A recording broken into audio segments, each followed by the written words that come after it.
sisters, and when you were 11, you hit the road with your dad. Yeah. How did this happen? Yeah. You know, my mother had a low-paying secretarial job, and she had my two sisters to take care of. And I wanted to be with my father because he was so kind of off track. And he talked to me so much about California and going to California. I was mesmerized by it. So I told my mother I'd like to go with my father. She was reluctant. She didn't want to give me over to him, but he assured her, Michael will be fine. I'll take care of him. We'll come back. It's summertime. He doesn't have school. So she very reluctantly turned me over to him. And like the next day, we were gone. We vanished. And so a few days, the summer turned into 12 years. What did your mother do about that? It turned into 12 years off and on, because every so often we'd return, and maybe I'd stay with my mother for a month, and then I'd see my father, and he would, kind of seduce me with the idea of, let's go here. Come on, let's go there. To me, it was very attractive, because with my miscreant father, I didn't have to go to school. I didn't have to take baths. There was no schedule. We were just gypsies roaming the United States.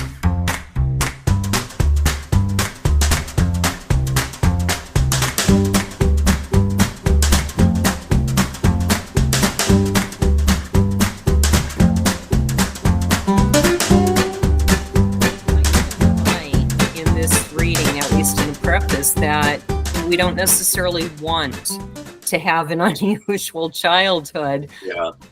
And yet it seems like you have many fond memories. Well, I think for years I kind of resented my father for this bizarre childhood, but we had a lot of adventures on the road. We had a lot of laughter. We also had a lot of hardship, So as I became an adult and kind of tried to right the boat and went to school and had a daughter and did the right thing with her, I'd reflect back on that time on the road, and doing the book really allowed me to look at it as objectively as you can. And I realized that while it was a rough childhood, and I was lucky, I climbed out of it. I think most people who knew me and knew what I was going through figured I'd go the direction my father went. But there was that's what I would expect. Yeah, there was something in me that kind of nudged me in another direction. I always say that my father was a great role model, because he showed me exactly what not to do. I have some people I say that about.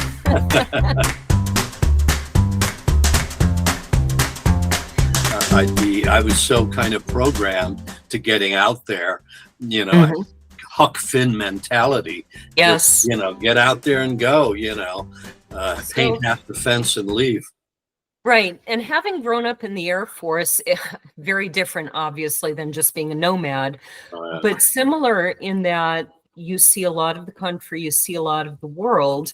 And I can tell you, moving to the South when I was 9, actually, we had lived in Virginia before that, but moving to the very, very deep South, Biloxi, Mississippi, when I was 9, it was culture shock. And my big story about that is when my best friend's mom's boyfriend took us out for ice cream, and I said, "Thank you." And she was absolutely appalled, and I couldn't figure out why. She said, "Thank you, what?" I said, "Thank you for the ice cream." And she was like, "Oh, thank you, sir." And she was genuinely just horrified. And in the North, of course, we don't tend to say ma'am and sir. No. But I'm curious, what things really jumped out to you? What surprised you as you traveled around the country and met other people, basically other cultures in your own country?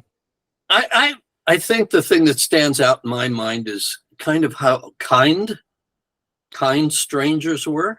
I mean, we'd be standing on the road, and someone would pick us up, and they'd be curious about, well, what are you doing standing out here with an 8-year-old boy?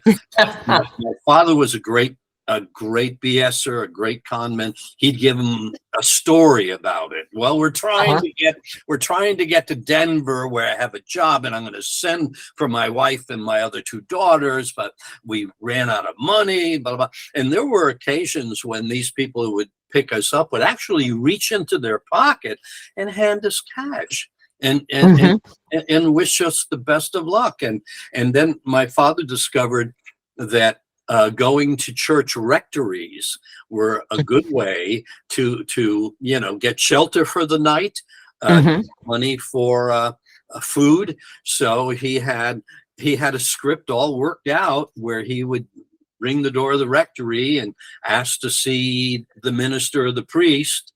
And invariably they'd come and they'd sit down, and he'd give them the sob story, and he did that dozens of times, dozens and dozens of times, and there was never an occasion when we were turned away.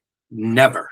I'm not surprised. There were some very poor parishes that you could tell they had nothing, but even then he'd say, well, we don't have any money, but let me go in the kitchen. We'll make you sandwiches for the road and whatnot. And so, that was an eye opener for me, how kind established religion could be. And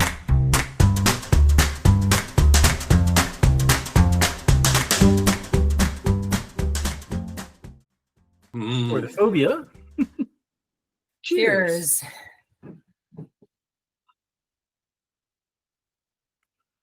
This one, I definitely taste the bitter. This is one with that interesting effect where you definitely taste one taste on the front of your tongue and something completely different on the back of your tongue. And there aren't many things that do that. Right. But I've come across a few, and this is one. It's got 2 completely different tastes as it goes down your tongue. So fascinating. And once again, this was for the previous reading. Yes. The phobia reading. The previous drink was for the one you're about to read, which is called 1111, correct? Correct. Percent of what's in the book. Right.